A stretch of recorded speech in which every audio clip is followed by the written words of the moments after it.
पन्नगे च सुरेन्द्रे च कौशिके पाद संस्पृशि निर्विशेष मनस्काय श्री वीरस्वामिने नमः। आर्हत वाङ्मय में कहा गया है, दुम पत्त ए पंडुय ए जहा निवडई राय गणान अच्छय। दुम पत्त ए पंडुय ए जहा निवडई राय गणान अच्छय एवं मनुयान जीवियम समयम गोयम मापमाय। हमारी दुनिया में नित्यता भी है और अनित्यता भी है। जो अमूर्त पदार्थ हैं वे तो मोटा मोटी रूप में नित्य होते हैं। नो इंद्रियज्ञ अमुत्त भावा भी हो नित्यो। जो अमूर्त भाव वाले पदार्थ हैं जैसे धर्मास्तिकाय, अधर्मास्तिकाय, आकाशास्तिकाय, जीवास्तिकाय, ये चारों अमूर्त अस्तिकाय हैं। तो ये अर्थ पर्याय की बात को गौण कर दें तो मोटा मोटी नित्य होते हैं। तो जीवास्तिकाय में आत्मा भी है, तो आत्मा नित्य है। इस रूप में नित्य है कि आत्मा के जो असंख्य प्रदेश हैं उनको कोई छिन्न भिन्न नहीं कर सकता, कोई काट नहीं सकता, कोई जला नहीं सकता। तो आत्मा इस रूप में नित्य है कि जो असंख्य प्रदेश का पिंड है वो हमेशा था, है और हमेशा रहेगा। जैसे आत्मा, हर आत्मा नित्य है इस रूप में, तो धर्मास्तिकाय भी नित्य है, अधर्मास्तिकाय भी नित्य है, आकाशास्तिकाय भी नित्य है। आचार्य भिक्षु की संभवतः 13 द्वार में जो भाषा है, चारारी पर्याय पलटे नहीं, एक पुद्गलरी पर्याय पलटे। चारारी पर्याय पलटे नहीं, यह 13 द्वार का एक वाक्यांश संभवतः है। बहुत वर्षों पहले 13 द्वार कोई याद किया था, आज से कोई 50 वर्ष लगभग पहले 13 द्वार याद किया था। मुनिश्री संभवतः सोहनलाल जी स्वामी के निश्रा में वो 13 द्वार याद किया। उसकी पंक्ति थोड़ी भाषा दिमाग में आ गई, आ जाती है कभी, कि एक चारारी पर्याय पलटे नहीं, एक पुद्गलरी पर्याय पलटे। तो पर्याय परिवर्तन नहीं होता है, इसका मतलब फिर नित्य है। ठीक है, यह बात है वो व्यंजन पर्याय की अपेक्षा से मानी जा सकती है।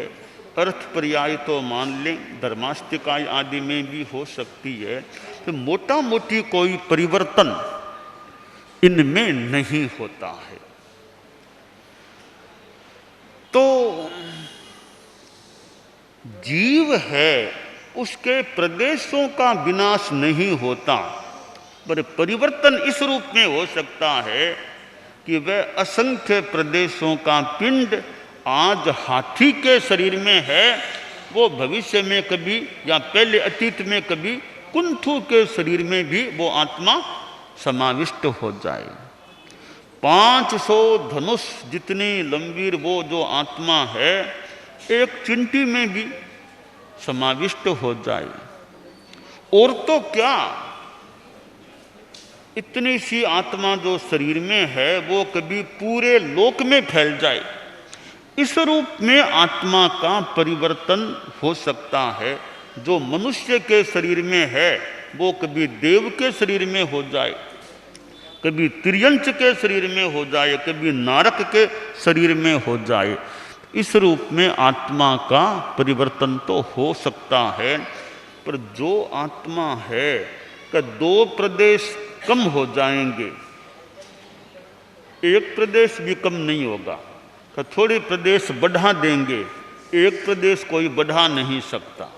इतनी स्थिरता है कि जो असंख्य प्रदेश हैं उनमें एक भी नया जुड़ नहीं सकता, उनमें एक भी कम हो नहीं सकता।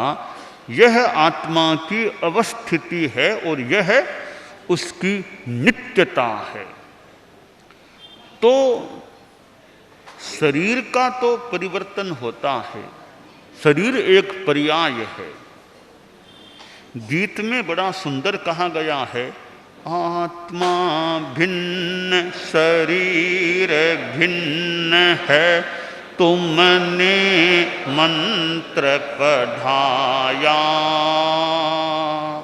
आत्मा अचल अरुज शिव शाश्वत नश्वर है यह। आत्मा आत्मा के द्वारा ही आत्मा में लय पाए। चैत्य पुरुष देव तुम्हारा पुण्य नाम मेरे मन में रम जाए। चैत्य पुरुष जग जान, चैत्य पुरुष जग। तो यह आत्मा की नित्यता भी हो गई और अनित्यता भी हो गई कि आत्मा में वो शरीर का परिवर्तन भी होता है, कभी मनुष्य का शरीर, कभी देव का शरीर, कभी और कोई शरीर। तो शास्त्र में कहा गया है कि दुम पत्त ए पंडुय ए जहा, एक वृक्ष का पत्ता, पान, पका हुआ पान होता है, निवड़ई निपतति, गिर जाता है। रात्रि समूह बीतते हैं, वो पत्ता पेड़ का गिर जाता है। इसी प्रकार मनुष्यों का जीवन है कि मनुष्यों का जीवन भी कभी न कभी समाप्त हो जाता है। इसलिए करना क्या चाहिए, क्या ध्यान दें, तो गौतम के नाम संदेश है, समयम गोयम मापमायए। गौतम समय मात्र भी प्रमाद मत करो, असंयम प्रमाद इन चीज़ों में मत रहो, प्रमाद मत करो, अप्रमाद में रहो। क्योंकि यह तो देखिए एक श्लोक है, हमारे संत लोग भी हैं, साध्वी जी भी हैं, एक ये श्लोक है, ठीक है ना। अब इस श्लोक पर हम थोड़ा ध्यान दें कि मूल संदेश तो एक चरण में आ गया, समयम गोयम मापमा। ये मूल संदेश जो है भगवान का, मान लो उपदेश है, वो एक चरण में आ गया, ठीक है, कि प्रमाद मत करो समय मात्र भी। यह उपदेश आ गया, एक प्रतिज्ञा हो गई या संदेश हो गया। अब प्रश्न क्यों नहीं करें प्रमाद, प्रमाद क्यों नहीं करें, तो हेतु कारण, वो कारण दिया गया है। दुम पत्त ए पंडुय ए, कारण मूल मनुयान जीवियम, मनुष्यों का जीवन है वो अनित्य है। इसलिए प्रमाद मत करो कि मनुष्यों का जीवन शाश्वत नहीं है, अशाश्वत है, आगे जाना है। इसलिए जागरूक रहो, प्रमाद मत करो। तो चौथे चरण में क्या आया है, प्रमाद नहीं करने का मूल संदेश, एक श्लोक का मूल तत्व इसमें आ गया, समयम गोयम मापमाये। क्यों नहीं प्रमाद करना चाहिए कि मनुष्यों का जीवन है वो अनित्य है, निपतति, गिर जाता है। तो उदाहरण से बात को समझाओ, कैसे गिर जाता है, तब मान लो दुम पत्त ए पंडुय ए जहा निवड़ई राय गणान अच्छई। जैसे वृक्ष का पत्ता नीचे गिर जाता है रात्रि समूह बीतने पर, वैसे ही मनुष्यों का जीवन एवं मनुयान जीवयम निवड़ई, या निवड़ई को वापस ले लो, एवं मनुयान जीवयम निवड़ई, इसी प्रकार मनुष्यों का जीवन भी गिर जाता है, समाप्त हो जाता है। इस एक श्लोक में 4 चरण हैं। चौथे चरण में मूल संदेश आ गया। मूल संदेश क्या आ गया? समयम गोयम मापमायै। अब यह संदेश क्यों कि मनुयान जीवयम निवड़ई, मनुष्यों का जीवन गिर जाता है, समाप्त हो जाता है, इसलिए प्रमाद मत करो, जागरूक रहो। कि निवड़ई कैसे, सरलता से समझाने के लिए बच्चों के भी थोड़ी जल्दी समझ में आ जाए, अज्ञान कम पढ़े लिखों के, तो उदाहरण दे दिया, दुम पत्त ए पंडुय ए जहा निवड़ई राय गणान अच्छय तहा, है ना, एवं यानी तहा एवं मनुयान जीवयम।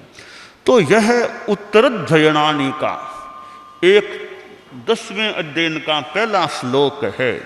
हमारे संत लोग बैठे हैं, कभी याद हो गुरुदेव तुलसी खड़े खड़े पश्चिम रात्रि में, मुनि दिनेश जी को याद हो सकता है, गुरुकुलवास में रहे हुए बहुत ज़्यादा रहे हुए हैं, तो गुरुदेव तुलसी अजित जी को भी याद हो तो पता नहीं साथ थे, खड़े खड़े गुरुदेव तुलसी, कई बार आलोक जी को याद, दिनेश जी पुराने हैं, अजित जी पुराने हैं, ये कम, तो खड़े खड़े मैं भूल न करूं तो पश्चिम रात्रि में 10वां अध्ययन का स्वाध्याय करते।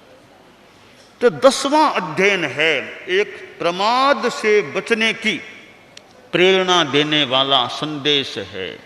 तो हमारे छोटे कई संत हैं और हैं, 10वां अध्ययन अगर याद रहे, बाकी तो बहुत ही ज्ञान के अध्ययन है, छोटा सा 10वां अध्ययन छोटा सा तो है ही, एक चरण तो मोटा मोटी वो का वो है, तो याद करना इजी है कि एक चरण तो करीब करीब वो का वो है। 3 चरणों में मान लें परिवर्तन है, 3 चरणों में कई समान से 5 इंद्रियों के हैं, परिजूरयिते शरीरयम कैसा पंडुरिया हवंति से, तो कई श्लोकों में 3-3 चरण ज़्यादा समान से हो। तो एक 10वां अध्ययन याद रहे। हमारे साध्वी जी और भी हैं, कई साध्वियाँ अभी आई नहीं हैं, 10वां अध्ययन कंठस्थ रहे, तो मौके मौके पर चितारना कर लें, गुरुदेव तुलसी का अनुकरण कर सकें तो यथासंभव या थोड़े खड़े खड़े भी कर लें, तो यह एक अच्छा संदेश देने वाला है। गौतम के नाम संदेश, छोटे मोटे व्यक्ति के लिए संदेश नहीं दिया गया है, गौतम के नाम से दिया गया है, मानो मोटा मोटी सब के लिए दिया गया, हम मान लें हमारे लिए दिया गया है। तो समयम गोयम मापमायै, यह जीवन मनुष्यों का है, वह अनित्य है, अशाश्वत है। तो अशाश्वत है, यह तो है ही, अब प्रमाद मत करो, यह प्रेरणा, यह संदेश खास है, हम इसको जितना ज़्यादा पकड़ सकें। आज चतुर्दशी भी है, संभवतः है चतुर्दशी हमारे हाजिरी का भी दिन होता है। तो यह साधुत्व जो हम, जिसको साधुत्व मिल गया है, दुनिया की बहुत बड़ी चीज उस आदमी को मिल गई है जिसको साधुत्व मिल गया, संन्यास मिल गया। दुनिया में बढ़िया से बढ़िया कोई भौतिक चीज हो, दुनिया के किसी भी कोने में हो, बहुत ज़्यादा कीमती हो, वो चीज सामने ला कर के रख दे, कोई कह दे महाराज संन्यास छोड़ दो और ये ले लो आप, नहीं चाहिए, नहीं चाहिए। संन्यास के सामने वो भौतिक चीज है, ना कुछ जैसी है वो, ना चीज जैसी है साधुत्व के सामने।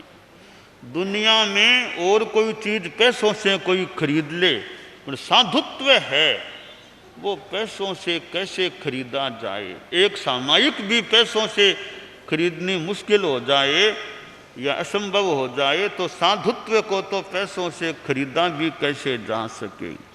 तो चतुर्दशी जो हाजिरी का दिन होता है तो हमारे लिए तो यानी जो साधु हैं वे तो बहुत बड़े सौभाग्यशाली आदमी हैं।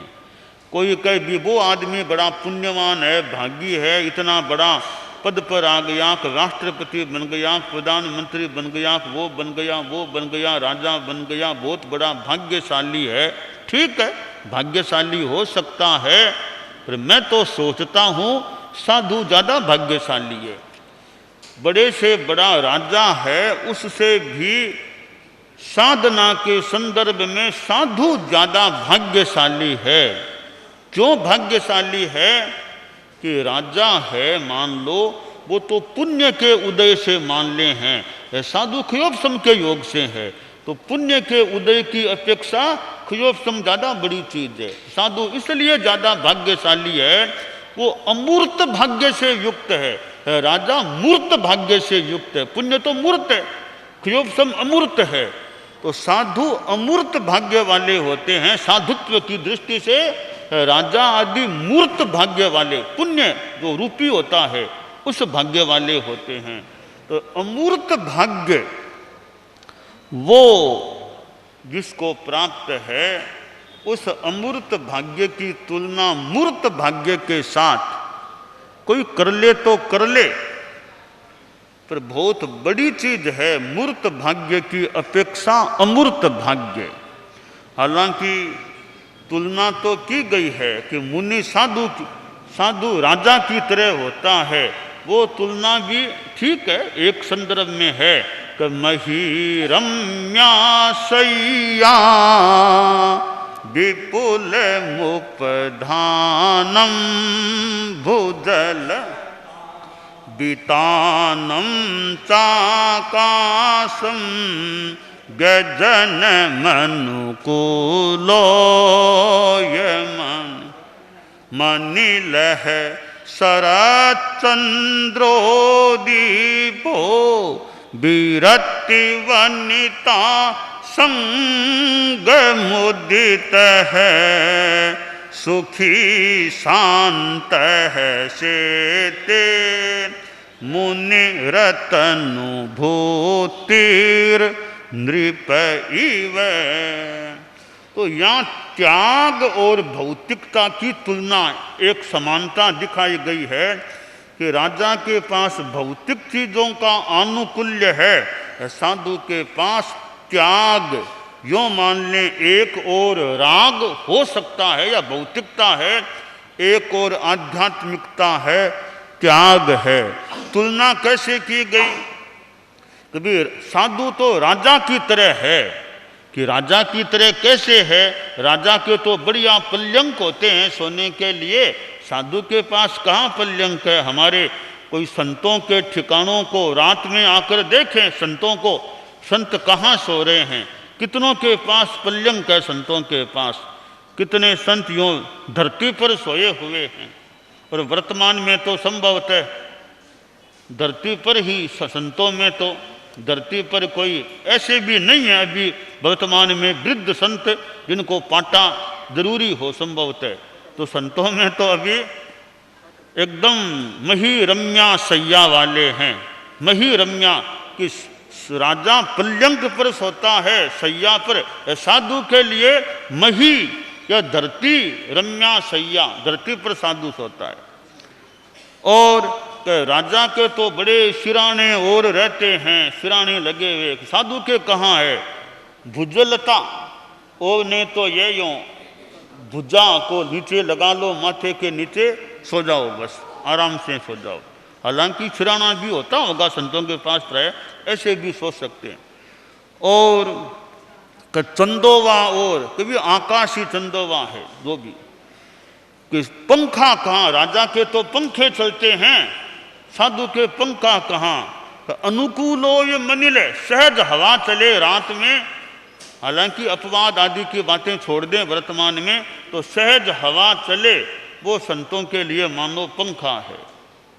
शरत चंद्रो दीपो, कि राजा के तो दिए वगैरह जलते हैं महल में, मान लो। कभी संतों के दिए क्या चंद्रमा की चांदनी वही दिए का प्रकाश मान लो।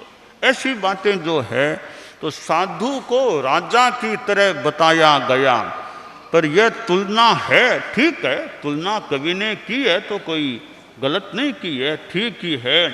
परंतु राजा मूर्त भाग्य वाला है, एक संदर्भ में साधुत्व अमूर्त भाग्य वाला है। तो जो संन्यास है, साधुत्व है, वो प्राप्त हो जाए, दुनिया की कोई भी चीज आ जाए, साधुत्व के सामने वो ना कुछ जैसी संभवतः प्रतीत होने वाली होती है। तो ये चतुर्दशी है वो उस संन्यास, उस साधुत्व के संदर्भ में मानो कुछ प्रेरणा देने वाली बन सकती है। तो 5 महाव्रत हमारे हैं, वो क्या हीरे, कितने कीमती कह दें, अमूल्य हीरे हैं वो 5 महाव्रत हैं। अहिंसा, सत्य, अचौर्य, ब्रह्मचर्य, अपरिग्रह, ये 5 महाव्रत हैं। ऐसे हीरे हैं, उन्हें अमेरिका में ऐसे भौतिक हीरे इनके समान कोई मिल पाएंगे? बॉम्बे में तो संत लोग जाकर के आए हैं, ऐसे हीरे संतों को कहीं मिले ही नहीं होंगे कि साधुत्व के समान कोई हीरा किसी ज्वेलरी की दुकान में मिलता हो। तो ये हीरे जो साधु के हैं, 5 हीरे, दुनिया की बहुत बड़ी अमूल्य चीज, कीमती चीज या अमूल्य चीज है, ये साधु के महाव्रत हैं, 5 हीरे हैं। तो हमने जब मान लो ये दीक्षा ली, बड़ी दीक्षा ली, मान लो 5 हीरे मिले हैं, बस ये हीरे ऐसे मिल गए हैं, अब दूसरे हीरों की जरूरत ही न रहे। बस ये हीरे हमारे सुरक्षित बने रहें और ज़्यादा गरिमापूर्ण बने रहें, बन जाएं, यह काम्य है। तो मेरी बात का सारांश है कि यह जीवन मनुष्यों का अनित्य है, इसलिए प्रमाद नहीं करना चाहिए। यह संदेश उत्तरोज्जयिनी के 10वें अध्ययन का है। और ये साधुत्व के हीरे 5 महाव्रत रूपी हीरे हैं, इनके समान दूसरा कोई भौतिक हीरा संभवतः दुनिया में मिल नहीं सकता, हो नहीं सकता। तो हम जिनके पास ये 5 महाव्रत रूपी हीरे हैं, इनकी सुरक्षा करने का भरसक प्रयास या ज़्यादा से ज़्यादा प्रयास रखें, यह काम्य है। संभव है समाधान। प्रेक्षा ध्यान। एकाग्रता, तन्मयता, अपने आप को मंगलमय अनुभव करते हुए नमो अरहंताणम, नमो सिद्धाणम, नमो आयरियाणम, नमो उवज्झायाणम, नमो लोए सब्बसाहूणम, एसो पंचणमुक्कारो सब्बपावपणासनो, मंगलाणं च सब्बेसिं पढ़मं हवइ मंगलम। चत्तारि मंगलम, अरहंता मंगलम, सिद्धा मंगलम, साहू मंगलम, केवलिपन्नत्तो धम्मो मंगलम। चत्तारि लोगुत्तमा, अरहंता लोगुत्तमा, सिद्धा लोगुत्तमा, साहू लोगुत्तमा, केवलिपन्नत्तो धम्मो लोगुत्तमो। चत्तारि शरणं पवज्जामि, अरहन्ते शरणं पवज्जामि, सिद्धे शरणं पवज्जामि, साहू शरणं पवज्जामि, केवलिपन्नत्तं धम्मं शरणं पवज्जामि। धम्मो मंगलमुक्किट्ठम्, अहिंसा संजमो तवो, देवावितं नमंसन्ति जस्य धम्मे सयामणो। च इत्ता भारहं वासं चक्रवट्टी महिद्धियो, सन्ति सन्ति करे लोए पत्तो गइमणुत्तरम। देव दानव गंधर्वा जख रक्षस किन्नरा बंभयारिं नमंसन्ति दुक्करं जे करन्ति तम्।